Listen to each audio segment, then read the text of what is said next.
Good evening, collective. I'd like to just talk a little bit about why this eclipse is so important, why you should care even if you don't care, and why it's gonna affect everybody, every single living creature on this planet, whether or not they care, whether or not they're aware of it, whether or not they're actively participating. It's worthwhile for you to know and understand, and will make the whole process a lot easier on you. So, it might be to your benefit to listen, but don't take it from me. Decide for yourself. Here's what's going on. The North Node is in Taurus, okay?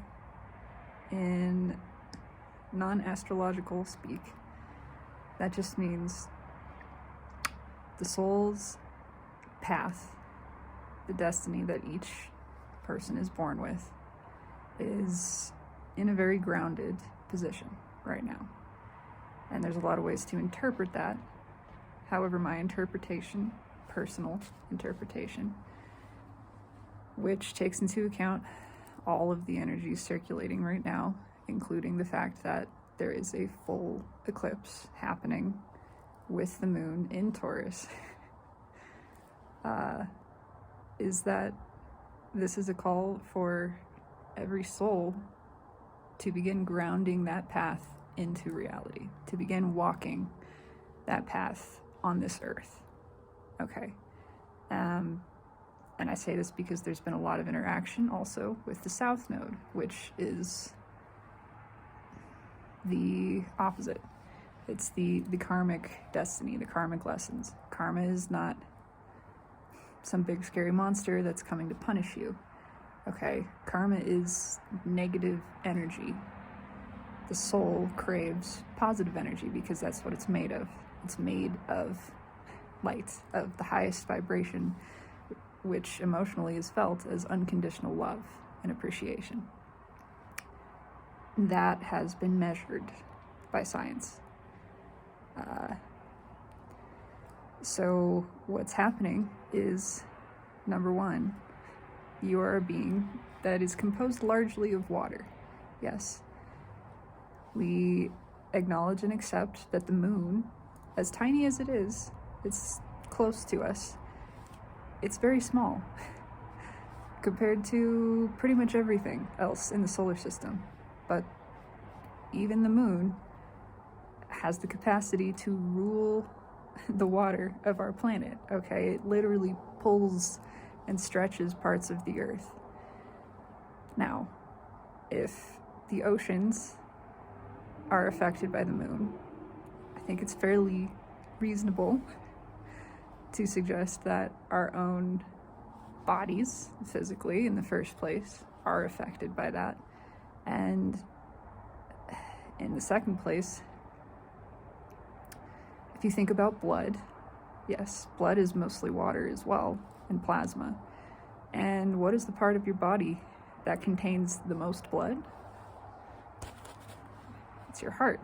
It's always moving. Yes, you might not consider it as contained because it's not stagnant in the sense that it's pumping, but that's where blood lives, right? That's where it gets rejuvenated, refreshed, okay? We pump out blood that is without oxygen, comes into our lungs. It gets reoxygenated with the breath of life and then flows to the rest of our body, okay? And we know that if this process doesn't happen, the physical body doesn't stick around. I'm gonna open the door so the cat can go back inside. He's not interested in this discussion. He already knows all of it. So, if we follow this general line of thought, consider it a thought experiment. I'm not telling you anything is true or false. But following this line of thought, cosmic energies are aligning to pull on your heart at this time.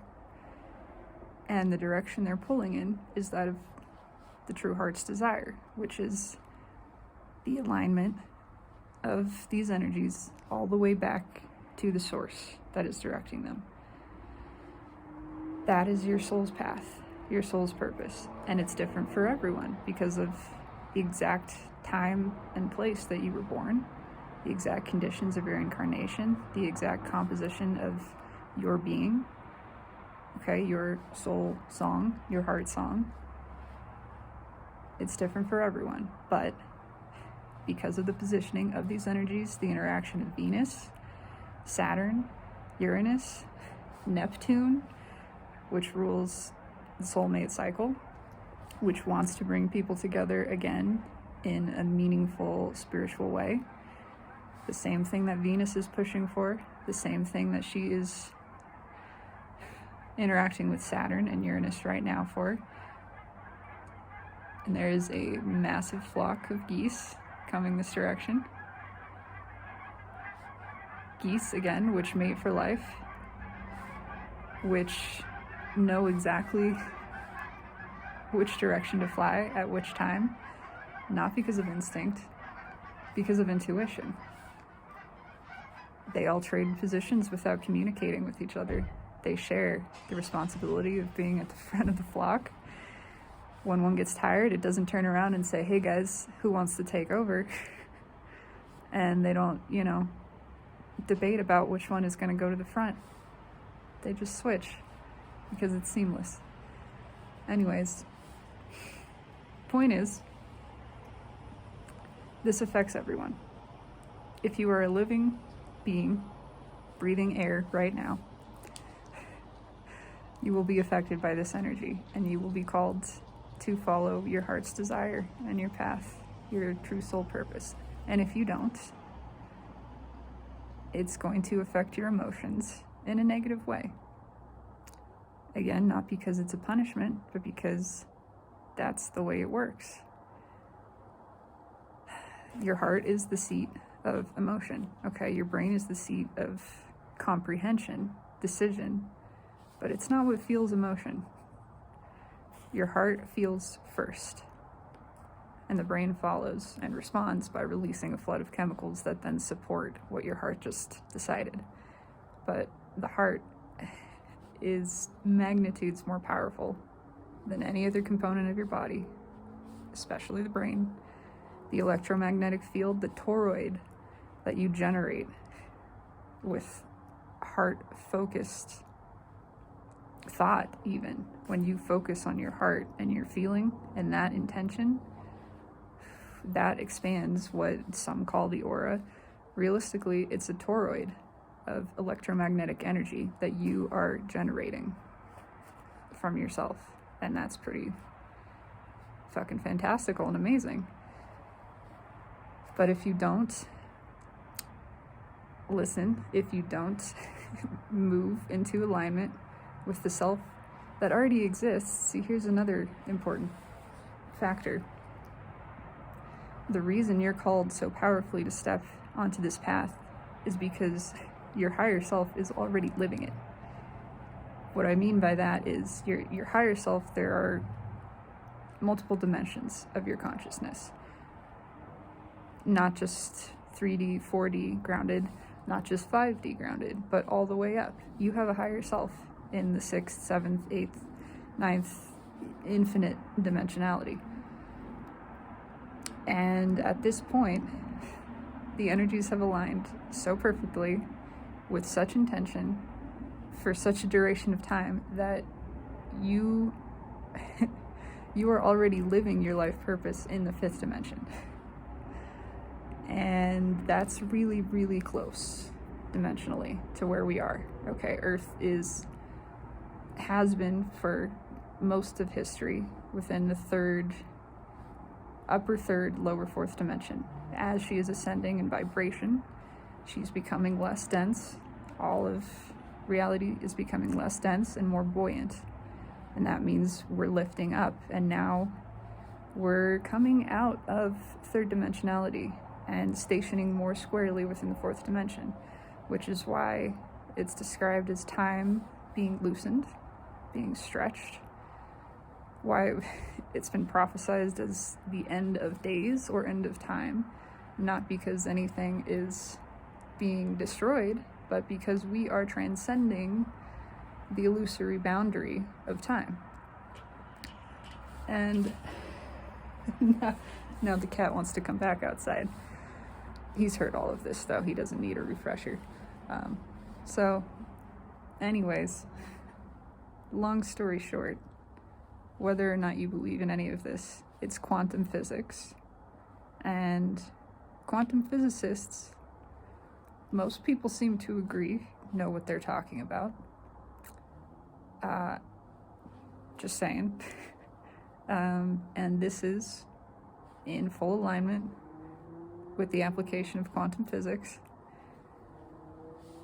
Each dimension is a matrix, not like it's fake, not like it's programmed like the Matrix. Okay, there's no aliens siphoning our energy off. Not like that, and neither here nor there. Doesn't matter. Everything is good. But if you're thinking mathematically, each dimension contains every dimension beneath it, right?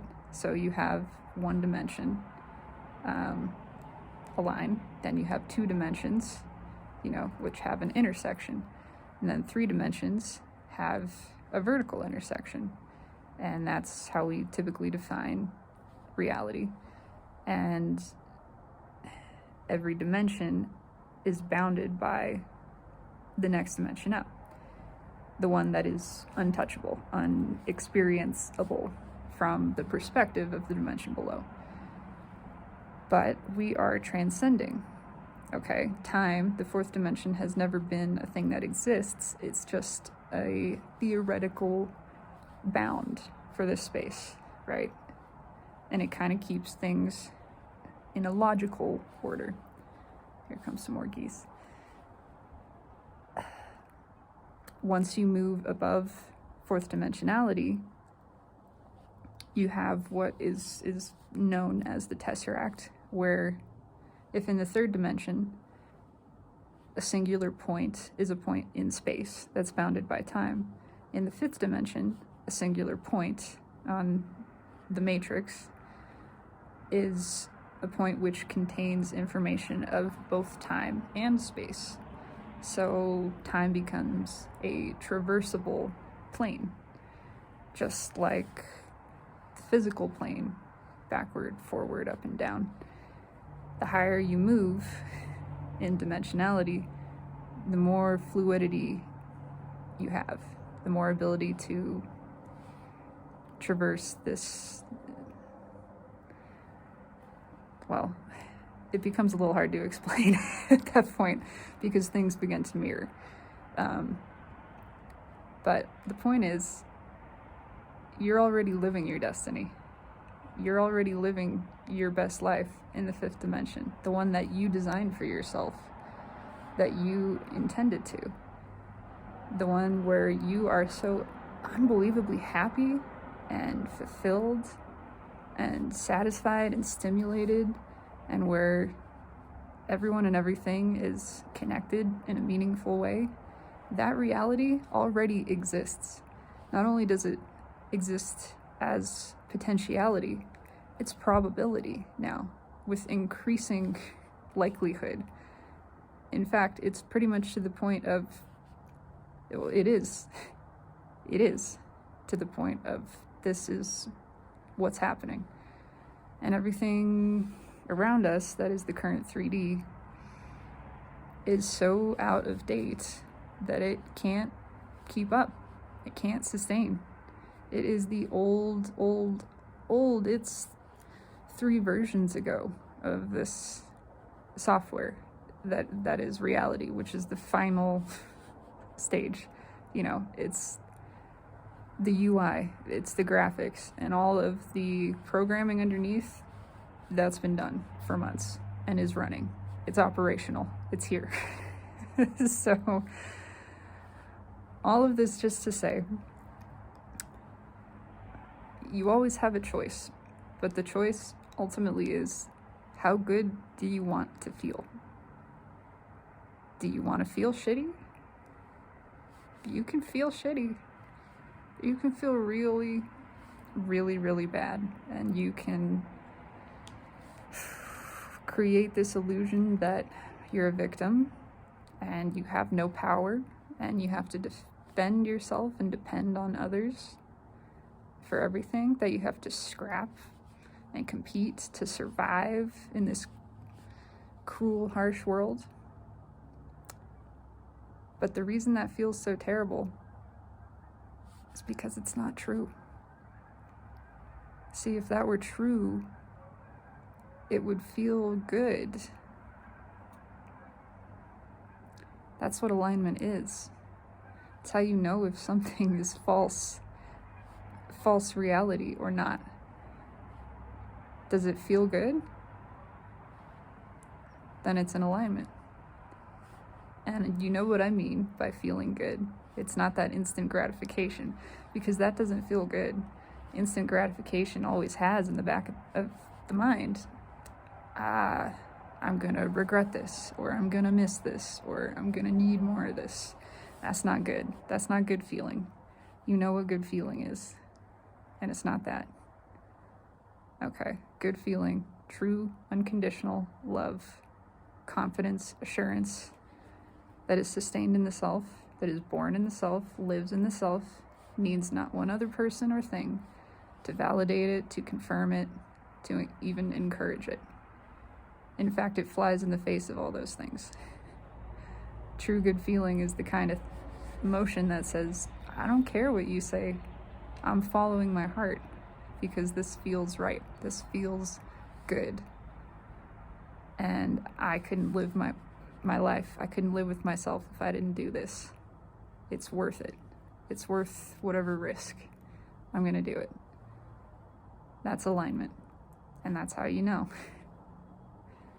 And all you gotta do is listen to that little voice, moment by moment. Is this something I wanna do? Or is it not? And just do the thing you wanna do. Because you know what? It's a good thing to feel good. Yeah, it is. It's funny, huh? How it works like that. Anyway, just a thought. Love you, collective. Have a beautiful night.